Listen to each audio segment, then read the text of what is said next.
औज़ुबिल्लाहि मिनश्शैतानिर्रजीम बिस्मिल्लाहिर्रहमानिर्रहीम। रूट के क्वेश्चन है, सिंप्लीफाई करते हैं। 3 का तो रूट नहीं होता, 2 का भी रूट नहीं होता, 7 है, 1 to 8 है। 1 to 8 का एलसीएम ले लेते हैं तो 128। इसका जो बनेगा उसका 2 6 ज़ा 2 4 ज़ा 2 3 ज़ा 2 2 ज़ा और 2 16 2 8 2 4 ज़ा 2 2 ज़ा 2 1 ज़ा 1 2 3 4 5 6 7 7 2 बाहर आ जाएंगे। 7 2 का पेयर बनेगा 6 रूट 3 4 रूट 2। तो अगर मैं ये 7 2 को इसमें लिखूँ 1 2 3 4 2 3 4 5 6 7, ये ऐसे लाइन ड्रॉ कर लेते हैं तो ये पेयर बनेंगे। ये पेयर बाहर आएगा, ये पेयर बाहर आएगा, ये पेयर बाहर आ जाएगा। तो 6 रूट 3 4 रूट 2 प्लस 7, तो 1 2 3 पेयर बाहर आएंगे, तो मतलब 2 2 और 2 और एक 2 रह जाएगा अंदर। तो 6 रूट 3 4 रूट 2। अब ये मल्टीप्लिकेशन होगी, 2 2 ज़ा 4 4 2 ज़ा 8 8 7 ज़ा 56 रूट 2। तो 6 रूट 3 रूट 2 4 टाइम्स लिखा हुआ है, रूट 2 56 टाइम लिखा हुआ है। तो 56 और 4 60 रूट 2। ठीक है, जैसे x लिखा हुआ है 4 दफ़ा x लिखा हुआ है 56, तो 56 और 4 60x, तो 60 रूट 2 हो गए। रूट प्रॉपर बनाइएगा। तो ये दोनों होगा मैक्सिमम। अब इसमें से कॉमन ले लें आप, बस 6 कॉमन ले लें, तो 6 कॉमन बाहर आया तो बचा रूट 3 और 6 10 ज़ा 60, तो रूट 2। तो बस ये सिंप्लीफाइड फॉर्म है इसकी। आंसर पता नहीं बुक में ये हो कुछ भी हो। नेक्स्ट क्वेश्चन करते हैं। अच्छा, अब ये नेक्स्ट क्वेश्चन 2, ये एलसीएम लेंगे। मैं एलसीएम इस तरह लेता हूँ, एलसीएम तो नीचे वाली वैल्यू आ गई, ये रूट 2 लिखा है, इस नंबर को यहाँ मल्टीप्लाई कर दें तो ये हो गया 10 रूट 8। तो ये जैसे ही यहाँ मल्टीप्लाई हुआ ये एलसीएम पूरा हो गया। ठीक है। अच्छा, अब 8 को अगर हम लिखें रूट 2 प्लस 10 2 2 ज़ा 4 4 2 ज़ा 8। ठीक है। अब ये 2 जो है 2 का पेयर बनेगा, ये बाहर आ जाएगा अपॉन 10। तो रूट 2 प्लस 10 एक पेयर बन गया, एक बाहर आ गया, एक अंदर रह गया अपॉन 10। तो रूट 2 10 2 ज़ा 20 रूट 2 अपॉन 10। दोनों में रूट 2 कॉमन है। जब दोनों में रूट 2 कॉमन है तो रूट 2 कॉमन में निकालूंगा। जब ये पूरा बाहर आएगा तो बचेगा 1 प्लस, और ये रूट बाहर आएगा तो बचेगा 20। ये ऐसे समझ लें, ये एक दफ़ा रूट लिखा हुआ है, ये 20 दफ़ा। तो जैसे अभी पीछे किया था 20 दफ़ा और 1 टाइम्स 21 हो गया है ना, 21। तो ये अपॉन 10, तो रूट 2 21 अपॉन 10। तो बस इसे लिख लें, 21 तो कैंसिल नहीं होगा, 21 रूट 2 अपॉन 10 आंसर, ये आंसर। ठीक है। नेक्स्ट क्वेश्चन देखते हैं। ये 10 आपने जो ऊपर लिखा नीचे, इसमें बीच में प्लस साइन है दोनों ब्रैकेट्स में। प्लस नहीं होता तो मुझे मल्टीप्लाई करना पड़ता, प्लस साइन है तो ब्रैकेट्स को खोल दें आप। अब ये 2 टर्म में रूट 3 लिखा हुआ है, 2 हैं सिंगल नंबर। सिंगल नंबर से एक साथ ले आएँ और रूट वाली टर्म को एक साथ लिख लें ताकि आपको समझने में आसानी हो।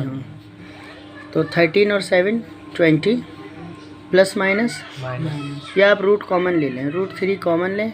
रूट 3 कॉमन आया बचा 15, रूट 3 कॉमन आया बचा 6, तो प्लस रूट 3 प्लस माइनस 15 में से 6 माइनस करेंगे 11, तो 20 प्लस 11 रूट 3।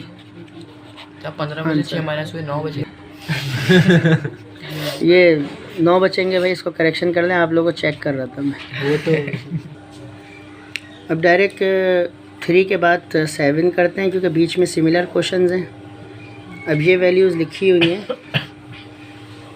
कि रूट 17, वैसे तो आप रूट 17 को एंटर करें यहाँ भी और यहाँ भी, जब भी सिंप्लीफाई हो सकता है, लेकिन अगर आप यहाँ से कॉमन ले लें तो रूट 17 जब भी हो जाएगा। तो मैं एंटर कर देता हूँ। ताकि आपको दो रूट एक साथ जो है उसकी लॉजिक भी समझ आए। ये रूट 17 मल्टीप्लाई होगा 10 रूट 17 से, फिर माइनस, फिर ये रूट 17 मल्टीप्लाई होगा रूट 2 रूट 17 से, ठीक है ना। तो ये मतलब ये रूट 17 इसके साथ भी आ गया और इसके साथ भी, तो ये दोनों के साथ आ गया। ये 10 यहाँ लिखते हैं बाहर, दोनों रूट 17, ये 2 रूट 17 रूट 17। अब इसमें दो लॉजिक मौजूद हैं कि मल्टीप्लाई हो रहा है ना, तो लाइन से लिख लिया। दो लॉजिक ये मौजूद हैं कि रूट का मतलब होता है पावर हाफ, आधा और आधा एक, और ये भी आधा और आधा एक, यानी ये भी सिर्फ 17 हो जाएगा और ये भी 17, ठीक है ना। जैसे यहाँ पर ऐसे लिख सकते हैं रूट ए मल्टीप्लाई रूट ए, तो हाफ और हाफ सिर्फ ए पावर 1 हो गई। और अगर आप पेयर बना के लिखें जैसे मैंने पीछे किया, तो दोनों को एक रूट में ले लें। ये एक ही बात है, दोनों चीज़ें आपको समझनी चाहिए। 10 मल्टीप्लाई पेयर बन गया, एक 17 बाहर आ गया, पेयर बन गया, एक 17 बाहर आ गया, मल्टीप्लाई होगा 170 34, दोनों को माइनस करें तो आपका आंसर होगा, तो 136 ये आंसर हो गया। अच्छा भाई, अब ये नेक्स्ट क्वेश्चन है। देखें, इसमें दो टर्म एक जैसी हैं, पहली वाली और बाद वाली भी दोनों एक जैसी हैं। तो ये नॉर्मली अगर एक जैसी आ रही हैं तो आप ये ए स्क्वायर माइनस बी स्क्वायर का फार्मूला अप्लाई कर लें, ए प्लस बी ए माइनस बी। तो रूट 13 कितनी दफ़ा है? दो दफ़ा, प्लस माइनस रूट 11 कितने टाइम्स है? 2 बार। स्क्वायर से रूट कैंसिल, 13 माइनस 11, दोनों को माइनस किया, 2 आंसर हो गया, ठीक है ना। तो चेक कर रहा था तुम लोग, लेकिन बात यह है कि इसे बाय फार्मूला सॉल्व नहीं करना, सिंप्लीफाई। अब मैं रूट 13 को इस ब्रैकेट से मल्टीप्लाई करूँगा, रूट 13 माइनस रूट 11, फिर प्लस रूट 11 को रूट 11 को मल्टीप्लाई करूँगा रूट 13 माइनस रूट 11 से, मतलब पहला वाला नंबर इस पूरे के साथ, फिर दूसरा वाला नंबर इस पूरे के साथ। ये हमने पहले भी मल्टीप्लाई किया है इस तरह।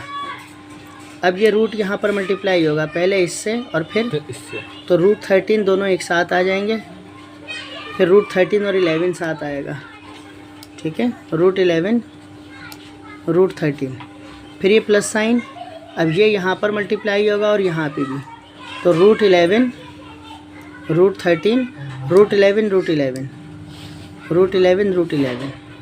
अब मैंने आपको बताया ये दोनों एक में आ जाते हैं, 13 इंटू 13, ये भी एक में आ जाएंगे, 11 इंटू 13, ठीक है। फिर ये प्लस साइन 11 इंटू 13 माइनस, ये दोनों एक में आ जाएंगे, 11 इंटू 11। ये वैसे यहाँ कैंसिल भी हो सकते थे, ये प्लस में माइनस में, या ये कैंसिल कर दें आप, ये सेम वैल्यू प्लस में, सेम वैल्यू माइनस में। तो अब ये पेयर बन के बाहर आ गया 13 और ये पेयर बन के बाहर आ गया 11। क्या आंसर आया?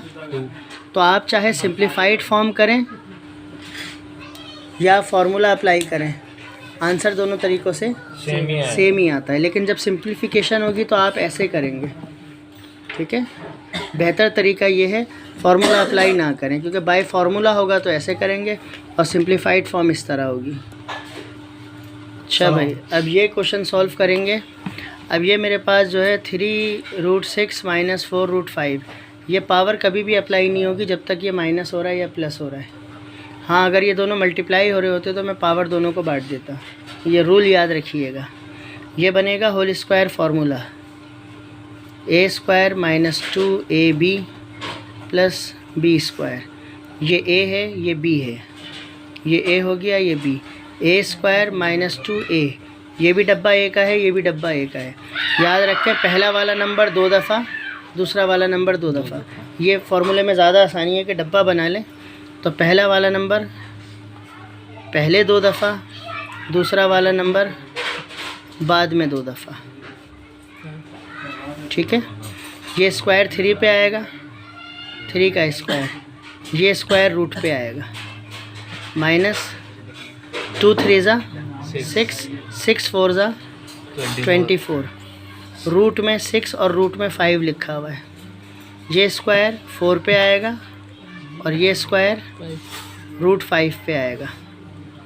3 3 ज़ा 9, 3 का स्क्वायर 3 2 ज़ा नहीं, 3 का मतलब 3 × 3 और स्क्वायर से रूट कैंसिल 6, 24, 6 5 ज़ा 30, 4 का स्क्वायर 4 4 ज़ा 16, ये रूट कैंसिल 5,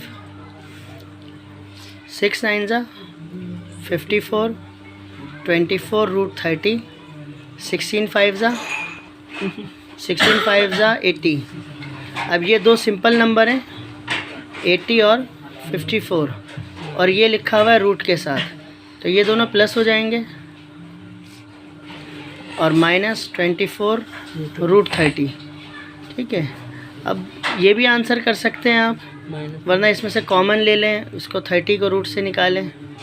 ठीक है ना, अगर मैं इसका 30 का LCM लूँ, देखें अगर निकल रहा है तो 2 10 ज़ा 2 5 ज़ा 5 1 ज़ा, तो 134 - 24, ये 2 15 ज़ा 2 15 ज़ा 30 और फिर 3 5 ज़ा 5, तीनों अलग आ रहे हैं तो LCM का कोई फ़ायदा नहीं होगा। इस तरह आप चेक भी कर सकते हैं, कोई फ़ायदा नहीं होगा LCM का, ये ऐसे ही रहा। तो ज़्यादा से ज़्यादा इसमें से कॉमन ले सकते हैं हम, तो कॉमन अगर हम लेंगे, अब इसमें से कॉमन अगर मैं ले लूँ 2, तो ये जिसमें से कॉमन लूँगा तो 2 6 ज़ा 12, 2 7 ज़ा 14 और 2 12 ज़ा, बस ये आंसर हो जाएगा, आगे कोई सिंप्लीफिकेशन नहीं होगी। कॉमन लेने का मतलब 134 को 2 से डिवाइड किया, ये आ गया, और 2 का टेबल पड़ा 2 12 ज़ा 24, या आप 24 को कैलकुलेटर से 2 से डिवाइड कर लें, और आप लोग खुदा के वास्ते